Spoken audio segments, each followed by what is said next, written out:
começar falando, a gente tem muita coisa de reflexão nesse tema. Então, assim, falar um pouquinho sobre a amamentação em si. Porque quando a gente fala em amamentação prolongada, a gente tem que ter assim, refletir um pouco o que significa amamentação, né?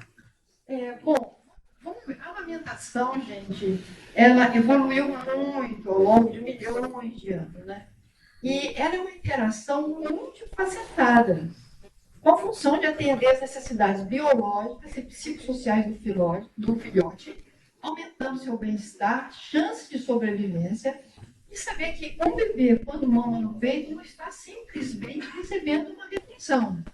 Está envolvido em um processo no qual ocorrem trocas físicas, bioquímicas, hormonais, psicossociais. Obrigada. Aqui,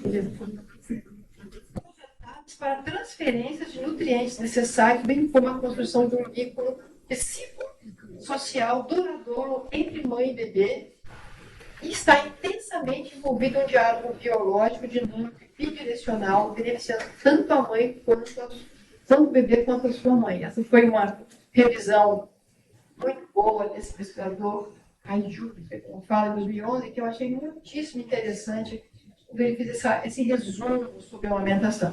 E também, para citar nosso querido João Aprígio, eu continuo aqui falando algo que ele chamou a atenção, que a amamentação, além de biologicamente determinada, é socioculturalmente condicionada e, sob a perspectiva do realismo histórico, torna-se possível evidenciar os condicionantes sociais, econômicos, políticos e culturais que a transformaram em um ato regulável pela sociedade. E quando a gente vai falar de amamentação prolongada, a gente tem que ter isso em mente. É um ato regulado, culturalmente regulado pela sociedade. Eu queria começar, então, a falar sobre esse assunto para a gente ter isso assim, na nossa cabeça. Né? Agora, o que é a amamentação prolongada, continuada ou estendida? Você vai procurar os artigos e procurar as definições, gente, é uma loucura, realmente. Mas, digamos, vamos ver o que o dicionário fala. O prolongado é quando se ultrapassa um limite além do programado, estendido, continuado, demorado. Então, poderíamos dizer que a amamentação prolongada seria aquela que vai além do período de 2 anos de aleitamento materno recomendado pela Organização de Saúde. Poderíamos começar assim, seria aquele ou mais, alimentar por 2 anos ou mais. Será que seria isso, né? Poderíamos dizer isso. Mas não é uma definição difícil, é fácil. Porque não existe uma definição universalmente aceita para a amamentação prolongada. Frequentemente é entendida como a amamentação por mais tempo do que o normal em uma determinada cultura. Varia. Você pega os artigos americanos, a partir de 6 meses já estão se falando em amamentação prolongada. É um termo usado em comunidades de apoio à amamentação, mas não é um termo médico. Reflete uma perspectiva cultural sobre a duração da amamentação. Mais uma vez, a questão cultural, né? sobre a amamentação. Eu trouxe essa foto vai aparecer bastante, porque foi uma foto bastante polêmica, inclusive quem apoia a amamentação, inclusive todo mundo falou sobre essa foto, né? Mostrando como que uma mãe amamentando um bebê de 3 anos mexe, né? Causa desconforto. E aí, assim, para ficar uma apresentação assim, talvez um pouco mais didática, eu separei em 5 pontos. O primeiro, assim, nós vamos falar sobre quanto tempo o bebê humano deve mamar. Né? Será que existe uma conta que pode ser feita? Como era a amamentação e como evoluiu, como está hoje? Sempre pensando nessa amamentação prolongada. Existem realmente benefícios relevantes para a criança e para a mãe, para a criança que fica mamando depois de 1 ano, 2 anos? Quais os desafios sociopsicoculturais de amamentação prolongada e qual o custo dessa não amamentação? Então, vamos começar. Com quanto tempo um bebê humano deveria mamar? Né? Qual que seria o tempo natural da amamentação da espécie humana? Essa antropóloga, Catherine Detweiler, ela pesquisou muito primatas, mas ela se envolveu muito com esse tema, com essa pergunta. Né? Então, como é que a gente poderia, né, baseado assim, na observação dos outros mamíferos, definir qual seria o tempo da amamentação do bebê humano, né? Então, vamos ver com o que ela pensou, não só pensou, mas através de pesquisas, sugeriu, né? Primeiro, o peso ao nascer, ele poderia ser um parâmetro. Os mamíferos desmamam quando quadruplicam o peso ao nascer. O bebê humano, peso de nascimento de 3 a 3,5 kg, o peso quadruplicado de 12 a 13 quilos, o tempo de amamentação, então, em volta de 2 anos e meio. Também uma outra forma que se poderia tentar calcular o tempo de amamentação do bebê é o peso na vida adulta. Muitos mamíferos mamam ao alcançar cerca de 1/3 do seu peso adulto. O peso do adulto humano, 60 a 78 quilos, tempo de amamentação entre 20 e 23 quilos, entre 6 e 7 anos. A dentição também. Em muitos primatas, o desmame ocorre próximo à erupção do primeiro molar permanente. Da criança humana, por volta de 6 anos. Duração da gestação, também um parâmetro. E nossos parentes mais próximos, o chimpanzé, a amamentação dura 6,4 vezes o tempo da gestação. Para os gorilas, em relação de 6,1,8 vezes. E para o ser humano, a relação provavelmente também deve ser superior a 6, o resultado seria pelo menos 4 anos e meio de amamentação. Dando aqui uma perspectiva de um período de amamentação esperado para o bebê humano entre 2 anos e meio e 7 anos. As comparações feitas com os primatas mostraram que desmamamos cedo demais e, mais uma vez, o desmame precoce seria mais cultural do que biológico. Ok, passamos então para o segundo. Em relação à amamentação, como é que era antes, né? Antigamente, como que a alimentação evoluiu? Eu devo dizer para vocês que, tirando aqui a idade do bronze, tem sítios arqueológicos, e hoje, lá com os isótopos de carbono, eles conseguem, inclusive, definir por quantos meses a alimentação complementar foi iniciada. Então, nesse sítio, que é o sítio lá próximo do Uzbequistão, daquela região, eles conseguiram identificar que os bebês, há 3.300 anos atrás, começavam a comer em torno de 6 meses. Um pouquinho. E mamavam sempre de 4 anos. Ok? Aí você vem depois, repito, 1.700 anos, 3 anos. Aí, quando chega na Grécia, que você começa a ler, você começa a ver que existe assim, uma situação de uma busca de um substituto ou de alguém que possa substituir aquela mãe. Começa a ter essa questão de que aquela questão de que a mãe, quem gerou amamentar um filho, já começa a surgir algumas situações a serem discutidas, né? Em Roma, 2 anos ou mais, século XVI, 1 ano e meio, aí vem essa queda, com cerca de 7 meses do século XVIII. Aí tem uma grande queda, assim, vai caindo muito, com uma situação de que realmente as mulheres no campo amamentavam mais, mas tem poucos estudos de mulheres no campo, mais de mulheres, né, da nobreza, né, que as pessoas que tivessem mais dinheiro, mostrando que se utilizava muito a alimentação, entre aspas, mercenárias, de lactantes substitutas, e aí mostrando que realmente foi se construindo, gente, um conceito de que a amamentação era algo que, por vários motivos, sobrecarregava a mulher e que talvez não fosse tão importante assim, né, para o bebê.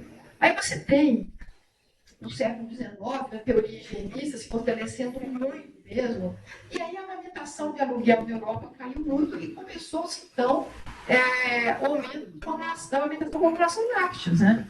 Então, sempre essa busca de um substituto, é como se a amamentação tivesse algo errado com essa questão da mulher amamentar e que precisaria de um substituto, né? Como se a natureza tivesse feito algo que não fosse adequado, né? E no início do século XX, um boom de pesquisa sobre os substitutos do leite materno, e aí nós temos, de 20 a 50 médicos e consumidores nos Estados Unidos passaram a considerar o uso de fórmulas como um substituto conhecido, popular e seguro para o leite materno, né? Então, as propagandas, né, que nenhum médico poderia recomendar nada melhor do que o leite evaporado de leite órgão para bebê, né? Aí começa a ter essa campanha. E nos Estados Unidos, em 1950, a alimentação artificial era a norma cultural. A amamentação era vista como incompatível com a modernidade e constrangedora, visto que os seios eram objetos sexuais. Em 60, em muitos países, menos de 20% dos bebês eram amamentados. Então, assim, foi uma desconstrução. Quando a Sônia apresenta todo esse trabalho, que é um trabalho assim, maravilhoso, mas que é um trabalho de reconstrução, de algo que veio sendo desconstruído, gente, há séculos, não veio sendo desconstruído. Claro, com uma intensidade muito maior aí no século XX, mas assim, veio sendo desconstruído há muito tempo, né? No Brasil, não vou entrar tanto em detalhe, depois atualmente que a Sônia já apresentou, mas quando os portugueses chegaram aqui, levaram um susto quando viram as indígenas amamentando os seus bebês, aquelas crianças grandes, porque em Portugal também tinha muito pouco, né? Do século XVI ao XIX era bem predominante, né? Depois do século XX, uma também produção muito forte do leite de vaca. Aí na década de 70, a mediana de 2,5 meses veio caindo e nós chegamos, gente, por exemplo, eu me lembro, tentei achar esse estudo, mas eu não vi, mas eu me lembro que tinha a cidade onde menos se amamentava no país, que era Recife, que dava 16 dias. Mas eu não consegui ver essa referência, então eu não posso. Na década de 70. De qualquer maneira, a gente vê os avanços, assim, avanços que foram vindo do Brasil e no mundo, mas à custa de um trabalho assim, árduo. Porque parece que tem uma força que puxa, assim, né? Que vai puxando para trás. Bom, e no mundo hoje, gente, resumindo, né? 71% das mulheres continuam a amamentar seus filhos por pelo menos um ano, e aí estamos falando de amamentação prolongada, e 45% das crianças do mundo ainda são amamentadas aos 2 anos de idade, no último relatório que foi publicado. Ok. Então, a gente vê que houve que a desconstrução da amamentação, claro que a amamentação prolongada foi ficando. Nem se conversava sobre isso. Eu trouxe um gráfico que eu vi, porque eu achei que não era muita coisa, mas mostrando assim, que essa amamentação de um trabalho americano, mostrando que começou-se a falar amamentação a partir de 12 meses, na década de 80. Começando a aparecer, que antes nem se falava, né? Agora, existem realmente benefícios, né? Será que isso não é uma coisa assim, mais assim, uma mãe agarrada com o filho, uma coisa assim? O volume de leite produzido, né? Então, o volume de leite produzido, as estimativas populacionais indicam que as crianças amamentadas por mais de um ano consomem de aproximadamente. Aí, gente, vou dizer para vocês, são estudos pequenos, você não acha estudos grandes, mas eu trouxe o que eu consegui localizar. Com 12 meses, você tem um pouco mais de estudos que mostram que a criança mama em torno de 600 ml. Até um estudo que eu achei, um estudo australiano, mostrando 100 ml após 24 meses de idade que o bebê mamaria. Né? Que esse volume pode, mas nem sempre, fornecer uma quantidade substancial de energia aos bebês durante esse período. E foi um dos últimos relatórios que eu consegui localizar, mostrando assim, que provavelmente tem crianças que normalmente não mais depende do tempo que ela está no peito. Mas em termos de estudos, a gente ainda praticamente não tem, Sônia, algo que a gente pudesse assim, vazar. Mas, digamos que uma criança entre 1 e 2 anos, numa média, que ela numa média de 400, 500 ml, atenderia então 95% da necessidade de vitamina C, 45% de vitamina A, 38% de proteínas, 31% do total de energia. São os últimos dados que a gente tem, não vai necessário. Agora é o seguinte, e a composição desse leite? Né? Tudo bem, então, o volume, mas a composição desse leite, será que vale a pena? Porque após os 2 meses, aí a gente tem um pouquinho mais de trabalhos, né? Aí eu trouxe alguns trabalhos para mostrar, assim, algumas citações, né? Todos comparando com abaixo ou de 6 meses ou de 12 meses, tá? A concentração de gordura de energia total foram maiores. E eles sempre fizeram uma comparação interessante dos trabalhos, o volume, né? Volume menor, mas maior concentração de proteínas e caloria. Concentração de proteína, oligosacarídeos e sódios também foram maiores, e eles fizeram assim, esse trabalho fez uma avaliação assim com antes de 12 meses, com 11, que foram vendo que no decorrer da amamentação foram aumentando as quantidades, as concentrações, né?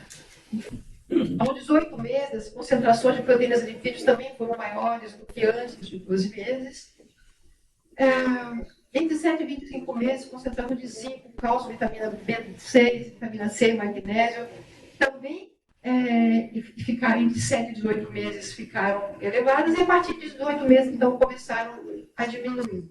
Então, assim, e todos fazem essa referência, como eu já disse, que o volume de leite menor, maiores concentrações. Agora, e benefícios imunológicos? Ainda existem benefícios imunológicos da criança? Vamos pegar o primeiro quadro aqui, para a gente mostrar. Vamos falar da IgA secretória, né, que está em grande quantidade no conosco, ela começa a cair. Mas vamos ver então, né? Essa Perry, que ela chama, tem uma revisão tem um trabalho muito bom. Mostrou o seguinte, que no segundo ano pós-parto, o que ela mostrou? IgA alta no colostro, começa a cair nos primeiros meses, estabiliza com mais ou menos 5 meses, e depois depois de 11 meses, começa a aumentar. Muito provavelmente porque a criança mais velha também entra mais em contato com os antígenos, né? com os vírus e tal. Então, também o leite materno começa a ter um pouco mais de IgA.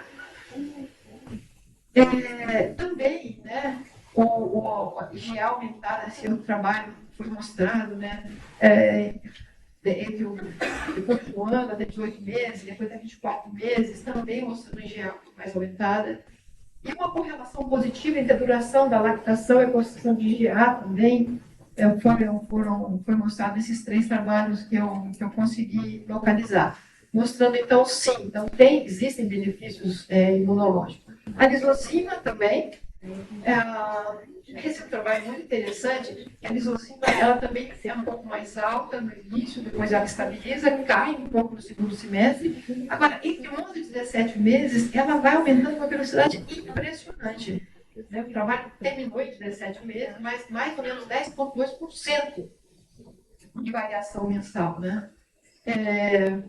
A concentração assim, da lisozima no colosso alta, depois ela vai caindo em 2, 4 semanas, aumenta até 5 meses, entre 5 e 12 meses diminui, e depois os níveis novamente aumentam nos 13, 15 meses, 16 e 24 meses, que também é um trabalho dessa Anita Fromm, que é um trabalho muito interessante que ela fez, mostrando que realmente a lisozima também aumenta a partir de 12 meses de vida.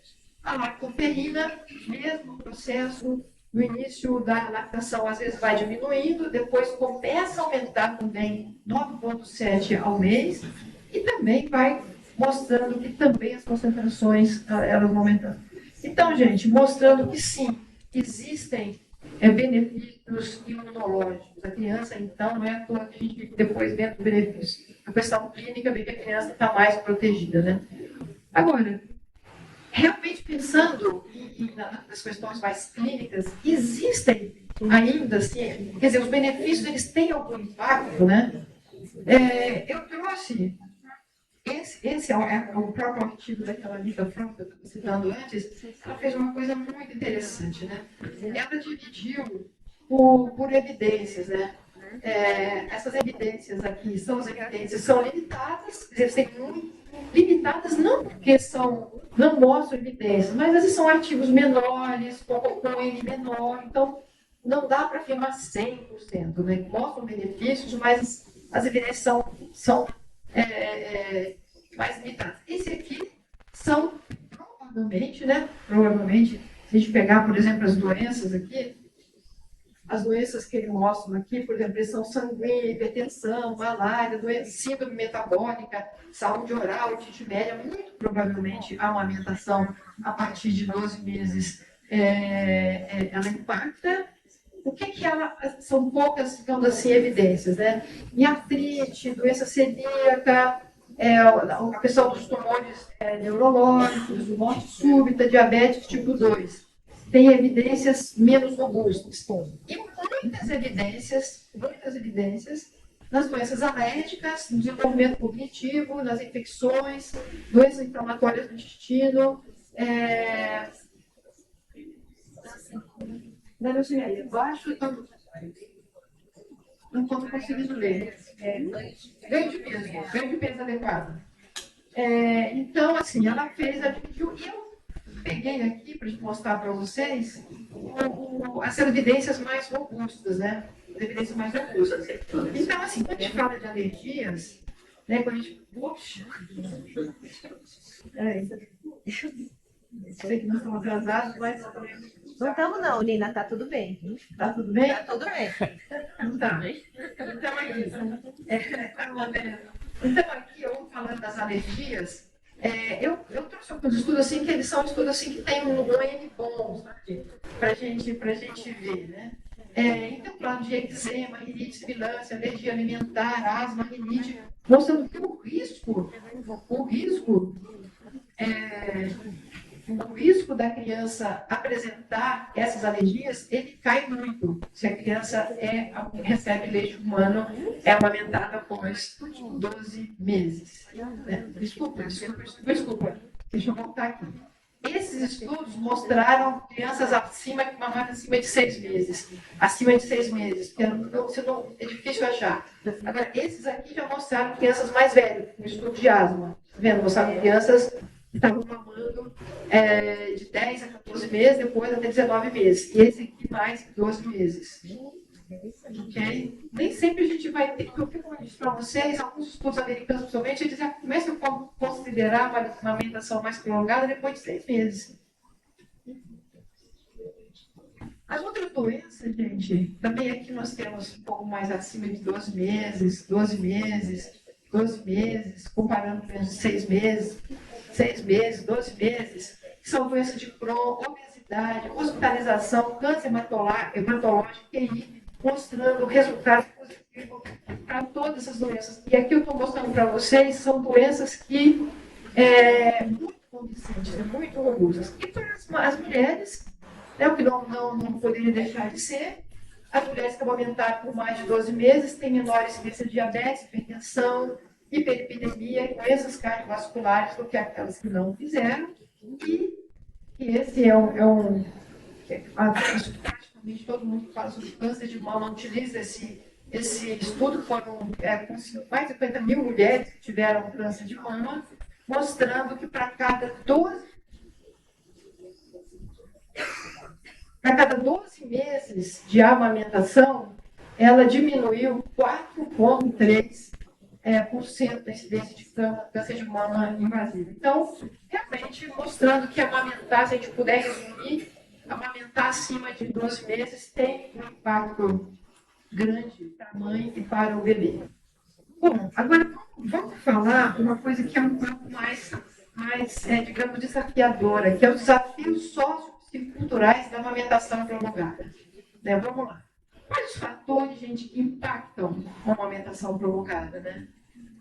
A gente sabe que tem muito, mas aqui eu trouxe dois artigos que eles assim, são artigos qualitativos que dão voz à mulher, sabe? Então, é isso que eu achei importante, né? Esse é um artigo da Irlanda que, vamos ver o que as mulheres falaram, né? Foram 14 mulheres que estavam amamentando mais que um ano e foram entrevistadas por 2 anos, nos 2 anos anteriores na Irlanda, né? Que o objetivo foi avaliar os fatores que impactaram na amamentação, né? Primeiro ponto, né? O que impactou na amamentação? Nessa amamentação prolongada, acima de 12 meses. O apoio foi crucial e veio principalmente da família, de grupos de apoio à amamentação e de colegas de trabalho. Mostrando assim, gente, porque tem uma coisa na amamentação e na amamentação prolongada que é assim, Muita gente dizendo o que é o certo e o que é o errado, como faz com a norma. Não, pode amamentar, mas então amamenta em casa. Ou então pode amamentar, mas amamenta na sala de amamentação do shopping, lá escondidinha. Então todo mundo dizendo o que é o que não é. Mas aqui a gente vê que fala que a família, os grupos de apoio, aqui a Matriz é um grupo que participa da construção desse seminário, e de colegas de trabalho, quer dizer, é mais ampliado. Tem a ver com o universo da mulher, mas é um universo mais ampliado, não está só no âmbito familiar. Foi identificada a deficiência do apoio da alimentação por mais de um ano por parte de profissionais de saúde. Alguém se espanta com isso? Não. A gente vê isso o tempo todo. O tempo todo, eu quero falar, não, que o médico falou que isso só para criança lá, que é pobre, que mora no Nordeste, ou que o meu médico falou que agora é só água, ou que está muito agarrado comigo. A gente vê tanta coisa que eu falo, gente. Atributos pessoais como determinação e conhecimento também, até das mulheres já estão aumentando. Né? Também você tem uma questão própria da mulher. Olha só, dormir na mesma cama foi identificado por todas as mulheres como um facilitador para a amamentação por mais de um ano. Eu tive uma experiência muito interessante com uma querida amiga, que é psicanalista, e a filha dormiu na cama com o neném, amamentou, sei lá, mais de 2 anos, e ela falou para mim assim, Nina, eu queria que você consultasse o nome com a minha filha, com o neném. Eu falei, claro, pode caminhar. Eu falei, que tal? Alguma coisa preocupa? Eu falei, nossa, porque ela nos agarra daquele menino. Porque assim, eu falei, mas o que está acontecendo, né? Ela falou, olha, a criança já está com quase 2 anos em meu mano. E dorme com ela. Aí eu falei assim, mas você tem certeza que eu quase uma filha? Porque assim, ela e depois dizer, e essa amiga, ela reavaliou a concepção dela sobre a psicanálise, ampliou o olhar. E hoje os psicanalistas são muito melhor, porque percebeu que a criança não quer. Verdade, né? Sabe muito bem o